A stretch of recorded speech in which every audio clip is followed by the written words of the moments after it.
Hey guys, this is the part 2 video of my biggest project to date, the MEGA Kevlar Paddle review portion, where I'll cover a brief review of all the individual Kevlar paddles I've tested, including the good, bad, and in between.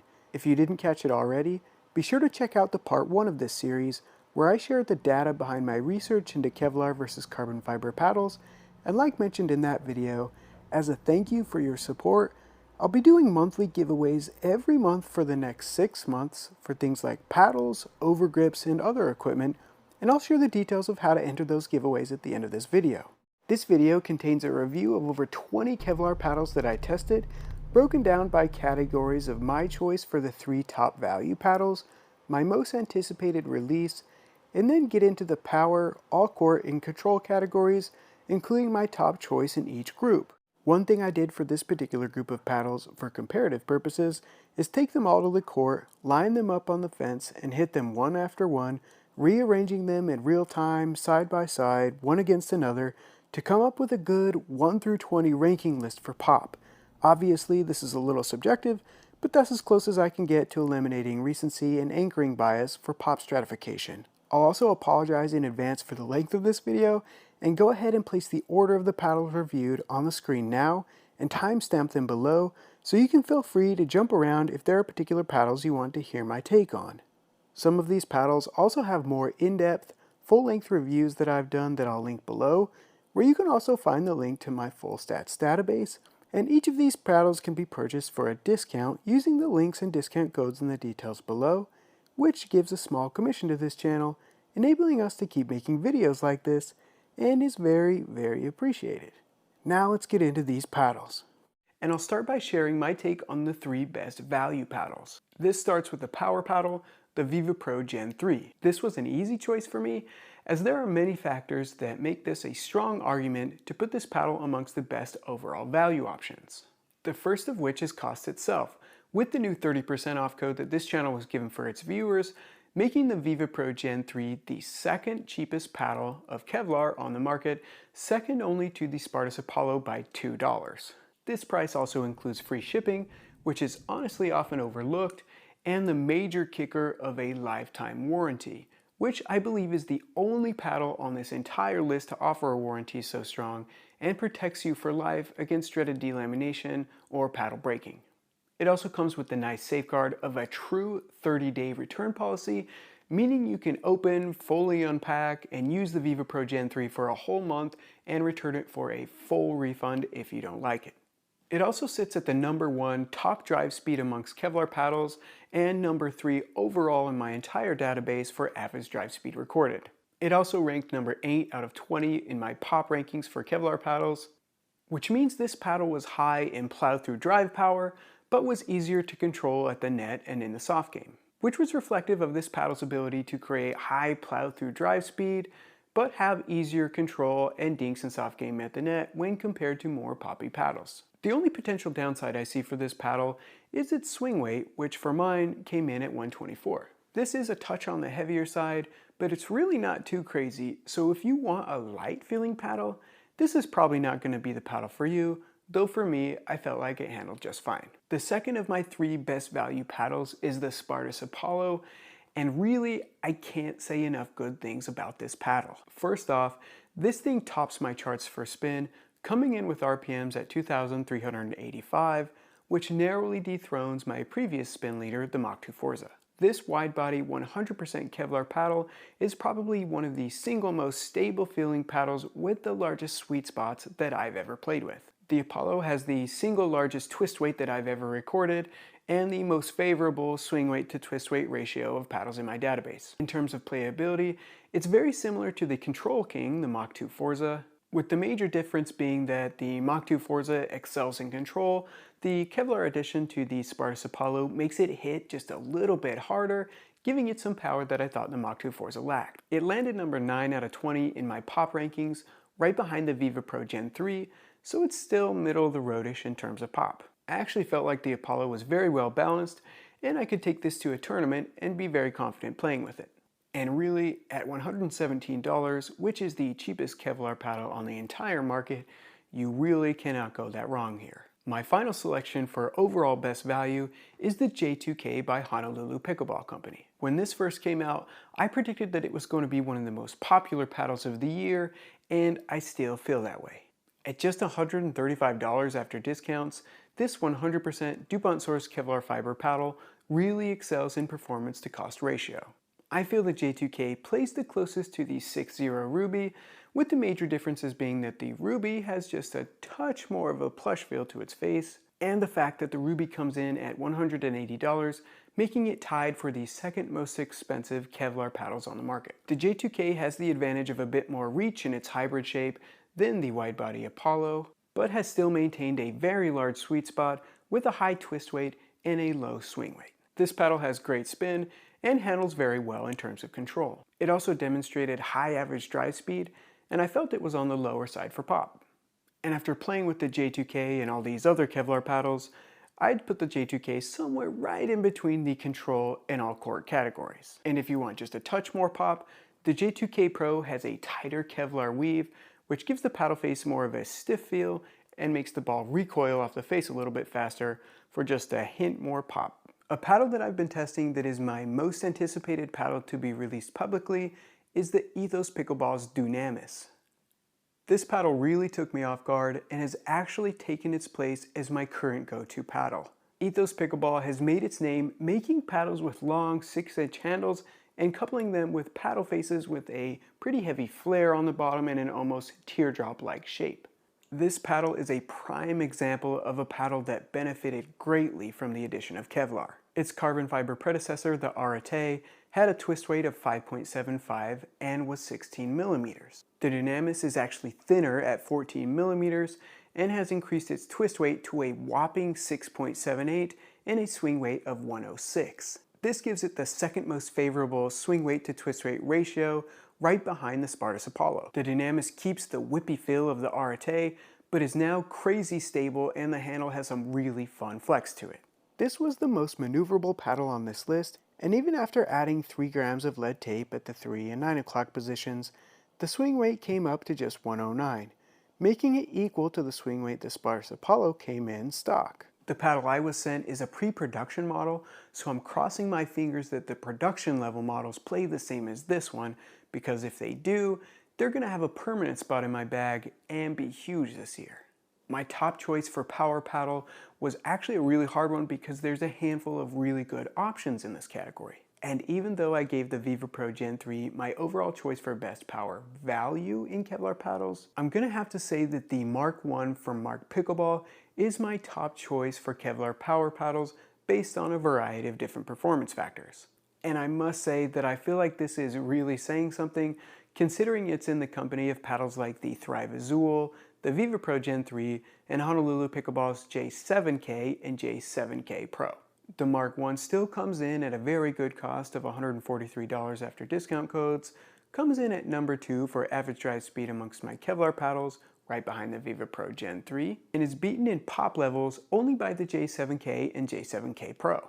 Contrary to the Viva Pro Gen3, however, the Mark I has a swing weight of 116, making it a very maneuverable paddle for almost anyone. And between it and the J7K and J7K Pro paddles, I felt like the Mark I had a more generous sweet spot. The interesting comparison for me here is between the Mark I and the Thrive Azul, and I have to agree with Ronald Hopkins, aka Farmer Lanky, in his assessment that these paddles play identically.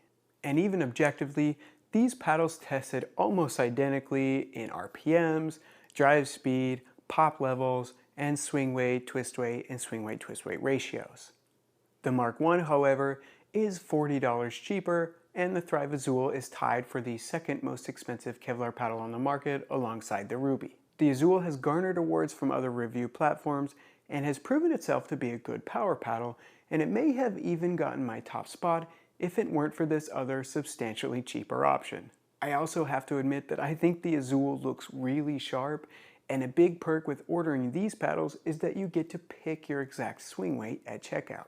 I ordered mine to come with a swing weight of 117, which came with a card detailing all its specifications and measurements, and when I checked the swing weight and twist weight myself, which I always do, I was really impressed with how close my numbers were to theirs, matching almost to the 100th place. So if you prefer the look of the Azul, or really want to pick your exact swing weight at checkout, this may be an option for you if you don't mind the added cost. The J7K and J7K Pro are two 100% Kevlar face paddles from the popular Honolulu pickleball company. The J7K comes in at a killer price of $135 and $145 for the J7K Pro. These two paddles also took the #1 and #2 spots on my pop rankings list, with the J7K Pro taking the #1 spot due to its tighter Kevlar weave, giving its face just a small amount more of a stiff feel and a faster ball recoil. I agree with Lewis from Pickleball Pursuit in that these paddles hit hard, and I personally love the feel of the longer handle and the good flex when swinging hard. And I definitely felt that hands battles and putaways are really where these paddles shined.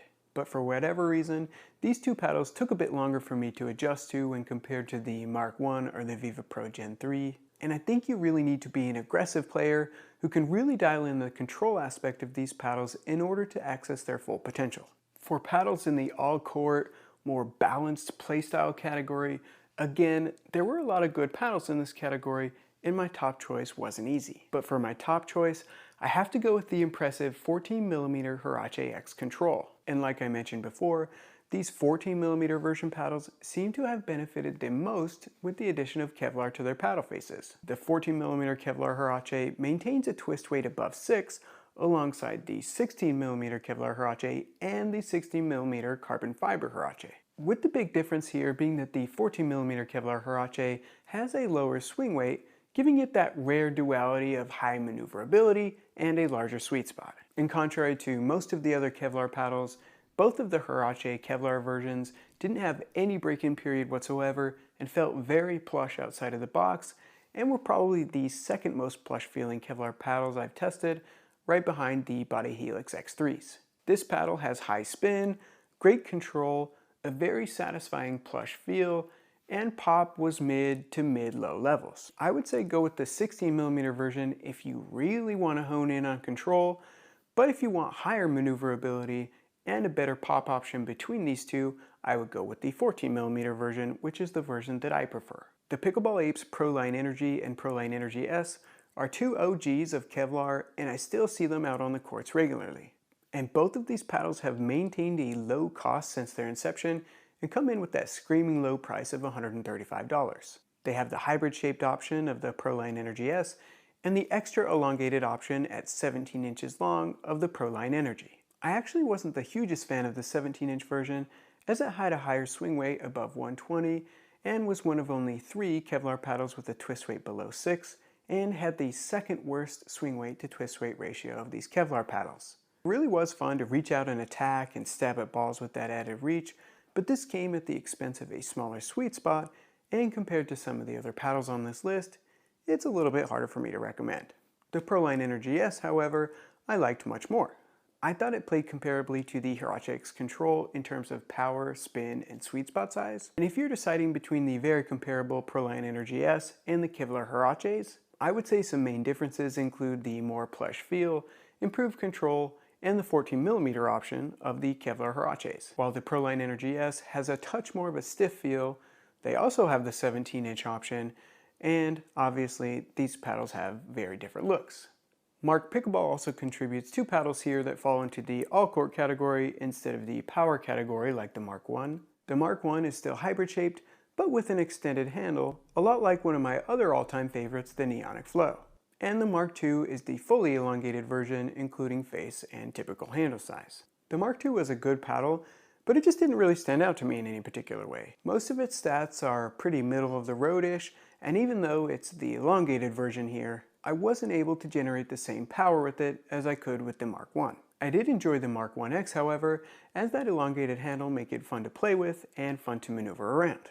I was able to add the LAZR-16X as a last-minute addition to this review since I got it just a couple of days before this video was finished. I've had just a couple of solid sessions with it, so I'll share my initial impressions of it to give you guys a look, which will admittedly be a little more on the subjective and less data-driven side for the time being. The LAZR-16X has a pretty unique cosmetic appearance, and this is clearly just my personal opinion, but this may be the best looking Kevlar paddle out there with the blue accents on the red Kevlar and the white edge guard. In terms of playability, I can already tell that this paddle is going to rival the 14mm Hurache-X Control as my top choice for the all-court Kevlar paddle, and I've really enjoyed playing with it so far. It plays really balanced, and right away I noticed the great spin and control it had, with a lighter feel than some of the other elongated Kevlars like the Viva Pro Gen3 or the Body Helix X3s, and has a similar feel and weight to the Honolulu J7Ks. Comparing it to the current top choice Hurache-X Control, and just in general, it definitely sits more on the stiff feeling side, but has started to loosen up even after just the 2 sessions I've hit with it. It has a little higher pop and definitely more power than the Hurache-X Control, and felt more satisfying in drives and hands battles. The LAZR-16S seems to play like an all-court paddle that leans pretty heavily into power, while the Hurache-X Control is more plush feeling and has better forgiveness in the soft game. I also felt like the LAZR had some power that the Proline Energy was lacking, so I would say for all-court paddles, go with the Hurache-X Control if you like a more plush feel or you want a slightly lighter option, or go with the LAZR-16X if you want more pop and power. It's going to take a few more sessions to decide for sure if it will dethrone the Hurache as my top choice for all-court Kevlar paddle, but I can say for sure that it's going to make a strong case for it. Now for our last category and our last few paddles. My top choice in the control category is the J2K by Honolulu Pickleball Company. This was also one of my 3 overall best value paddles, so I won't go over all those details again here. But I'll just say that both the J2K and the J2K Pro really just have giant sweet spots and low twist weights, making them very stable and maneuverable, and putting them both in the top 4 for best swing weight to twist weight ratios. They both performed well in terms of spin, control, and drive speed, and have a very low cost for what they do. If you want more info on these 2 paddles, feel free to check out the full-length review I did on them in the details below. With the only thing I've changed in my opinion over time is that before, I felt they both teetered between all-court and power, and now that our power standards for paddles have kind of gone so up, I think they kind of teeter more so between all-court and control. The Ruby is another paddle that I think could be considered all-court or control depending on who's using it, and it's obviously been very popular since its release. After its break-in period, it's definitely one of the more plush-feeling Kevlar paddles, and it seems to have a slight increase in stability and drive-through power when compared to its carbon fiber predecessor, the Double Black Diamond. In my opinion, I felt like the Ruby was more control-oriented, as it ranked 18 out of 20 for drive speed and 17 out of 20 for pop ranking. Now I will say that the Ruby I got had a swing weight of 114, which I measured multiple times, which seems to be a few points lower than the swing weights reported by other reviewers.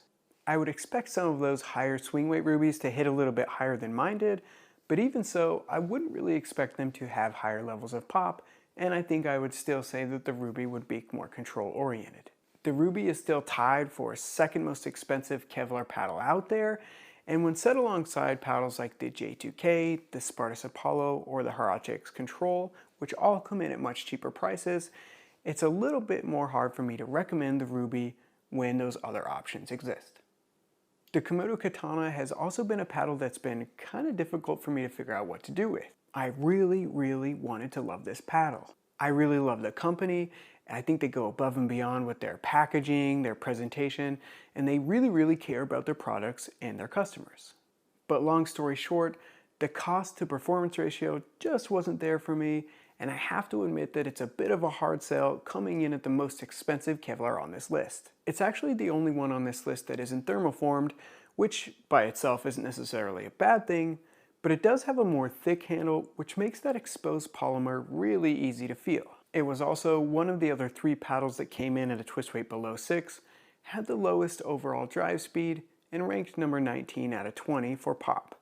For its pros, it was definitely very maneuverable and really excelled in control, and I actually wouldn't have a hard time recommending this paddle as kind of a Gen 1 non-thermoformed type option. But in order to do that, the price would just have to be much lower, and since that's not the case, it's a hard paddle for me to recommend right now. I also reviewed another paddle, the Swice Swift Pro, and I was actually excited for this one because outside of the color scheme, it bore a lot of resemblance to the Viva Pro Gen3 in shape and kind of overall look. And not only that, it was 3rd cheapest on this list, coming in at a price of $125 after codes. But there are a few things I found here that just ended up hanging me up. First off, this paddle is listed with a swing weight of 117 and a twist weight of 6.48. But when I first picked up this paddle and held it for myself, I knew this probably wasn't the case, and my measurements came out with a swing weight of 125 and a twist weight of 6.12. Now, as a newer company, I don't 100% hold it against these guys, because it's possible I just got one of their much heavier models, or that Swice had someone else do their measurements and this is just what they were told, but a swing weight difference of 8 is a pretty big discrepancy, and it's a very big difference in feel. During testing, the Swift Pro measured third lowest for drive speed, second lowest for pop, and the way the paddle felt actually kind of made me question whether or not this was thermoformed, so I took it apart to check. And thankfully, it does appear that this paddle indeed is thermoformed based off of the folded edges of the paddle, but I would say that at best it kind of played somewhere in between a Gen 1 and a Gen 2 paddle. I do appreciate that Swice has made an effort to keep the price low on this paddle, but I think they have just a little bit of work to do before I'm ready to recommend their paddle. And there we have it. That's the project that I've been working on for the last 6+ months. I hope it all was helpful, and if it was, hit that subscribe button and I'll catch you here for the next one. And be sure to catch the details next on how to enter the monthly giveaways. As part of this review, I'll be doing a giveaway each month for the next 6 months for things like paddles, portable nets, and other equipment. All you need to do to enter the giveaway is subscribe to the Pickleball Medicine YouTube channel, like and leave a comment under this video or the part 1 video of this series, and fill out the Google form in the description below so I have a way of contacting you if you're chosen as a winner. I'll select a winner on each of the dates listed here, which is one a month for the next 6 months. And if you're chosen as a winner, I'll contact you via email and put your username in the details below. Good luck, and thanks again to everyone for supporting the channel.